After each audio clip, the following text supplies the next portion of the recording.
Vamos começar falando, né, de que a Inconfidência Mineira ela não está sozinha, não é um evento isolado, ela está num contexto. E o contexto se explica, para usar uma expressão muito conhecida de hoje em dia, numa ideia de ajuste fiscal de um Estado em crise, né? Só que naquele momento da metrópole portuguesa, né, numa tentativa de continuar sustentando a sua corte, precisava ampliar, aumentar os lucros que ela retirava da própria colônia.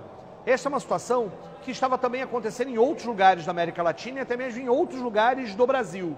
As metrópoles tentando arrochar, aumentar a cobrança de impostos, diminuir, aumentar o controle sobre as colônias, para que os lucros desse pacto colonial pudessem continuar chegando até as classes dominantes lá na metrópole.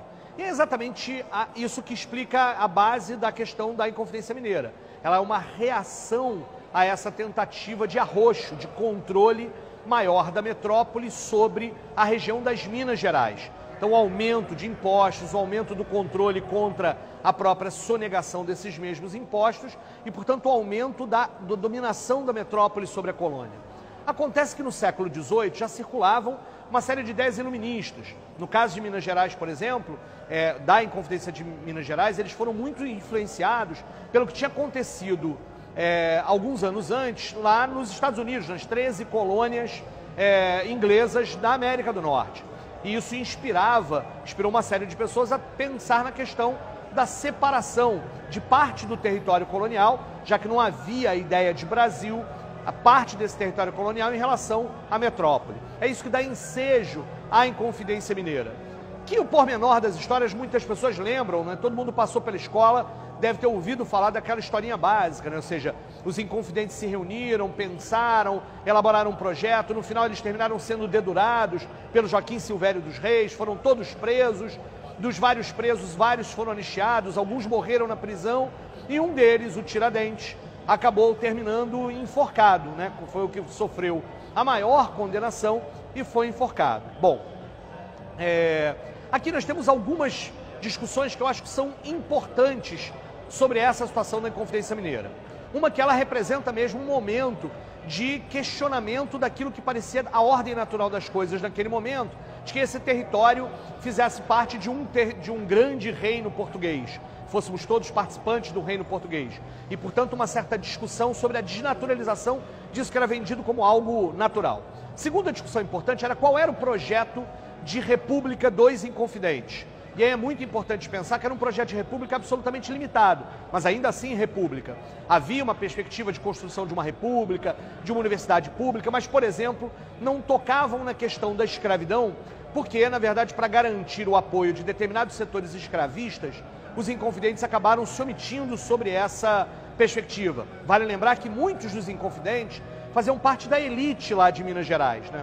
Uma das explicações pelas quais, no final, só o Tiradentes terminou morto, é que ele também era daquelas frações mais populares dos inconfidentes em Minas Gerais.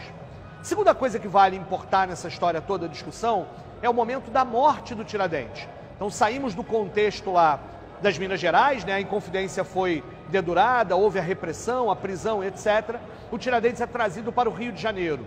E ele fica na cadeia pública enquanto corre o processo, e o dia do seu enforcamento virou, na cidade do Rio de Janeiro, um grande evento, um mega evento, né? O patíbulo onde o Tiradentes foi enforcado, ele foi muito mais alto do que qualquer patíbulo que já havia sido construído na cidade do Rio de Janeiro. Por que isso? Porque as pessoas foram para as ruas para assistir esse evento.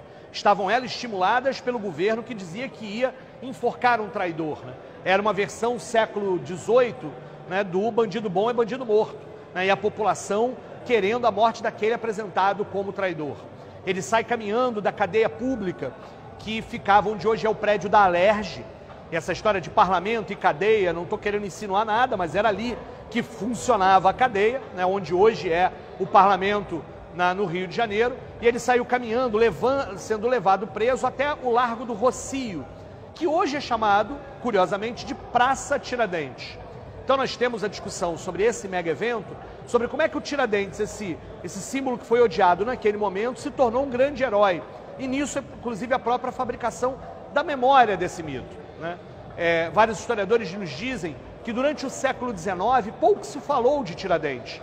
a não ser aquelas pessoas que participaram do evento do enforcamento, poucos lembravam ou sabiam quem era Tiradentes. Como é que Tiradentes então virou um herói nacional? Bom, no momento da proclamação da República, que como nós sabemos também não foi nenhum projeto popular, teve um projeto com pouquíssima participação popular, foi um golpe de Estado, etc., precisava-se buscar novos heróis. O que se conhecia de história oficial no Brasil naquele momento era a história da família real, né, da família real, do Dom Pedro I, do Dom Pedro II, eram símbolos monárquicos.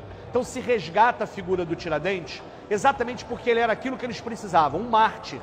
E aí passam a fabricar imagens, né, do Tiradentes, como tal qual esse mártir, algumas imagens inclusive muito assemelhadas a Jesus Cristo, para criar esse tipo dessa identidade, e se começam a renomear os lugares. A própria Praça Tiradentes, que era o Largo do Rossio, se chamou Praça Tiradentes. Quem é do Rio de Janeiro, por exemplo, e quem vier visitar o Rio de Janeiro e for conhecer a Praça Tiradentes, vai ver um fato muito curioso. A estátua na Praça Tiradentes é do Dom Pedro I, né? E a estátua do Tiradentes está na frente da Alerj, que era a cadeia pública. Então houve toda essa fabricação da memória. E por que se fabricou o Tiradentes? E não, por exemplo, uma outra revolução, uma outra tentativa de independência que aconteceu no mesmo contexto, só que não em Minas Gerais, mas na Bahia. Na Bahia foram 4 os enforcados. João de Deus, Manuel Faustino, eu não acredito, até mesmo eu às vezes esqueço o nome desses 4 que foram enforcados na Bahia. Tamanha construção da memória que apaga aquela conjuração baiana, a conjuração baiana, que foi muito mais radical, de inspiração jacobina, que previa a libertação dos escravos, do que a Inconfidência Mineira, né, tímida nesses pontos, que eram pontos muito sensíveis e importantes para o Brasil, no início daquele projeto da República, de uma república autoritária, centralizadora e militar naquele momento. Portanto, o que a gente comemora hoje, o dia dos Tiradentes, o dia da Inconfidência Mineira, está recheado de história e recheado de elementos para a gente pensar o nosso presente. O quanto nós hoje somos iludidos nas lógicas da criação dos heróis do momento ou dos grandes vilões do momento, né? A toda a discussão sobre a questão do punitivismo que nós temos, a discussão dos direitos humanos é uma discussão possível de ser feita. Segundo, a questão da próprio modelo de república que foi criado no Brasil, dos seus limites e daquilo que nós precisamos pensar. Terceiro, né, a discussão do próprio olhar da história a partir de uma perspectiva, né, dos conhecimentos que nos lembram sobre a escravidão era a principal relação do período colonial e imperial. Mas a república que nasce depois da escravidão, ela não queria conter a lógica dos preconceitos, a lógica da discriminação e da exclusão que estava lá presente. Portanto, discutir essas questões a partir do dia de hoje pode nos levar a um melhor conhecimento, a uma melhor convicção sobre o presente, fazer com que a gente siga firme na luta por um mundo mais justo, por um mundo onde não haja preconceitos, por um mundo onde o sentido da república, e principalmente uma república democrática, possa ser construída por todos e todas nós. Nós vamos resistir aos arroxos fiscais deste momento, vamos resistir à derrama que hoje tem nome de reforma da Previdência, reforma trabalhista, reforma política, e vamos estar nas ruas daqui a uma semana, no dia 28, na greve geral, para dizer para esse governo usurpador do Temer que ele também é absolutamente ilegítimo e nós queremos a libertação do Brasil desse tipo de política neoliberal. Até a próxima, muito obrigado, Jean, só a luta muda a vida.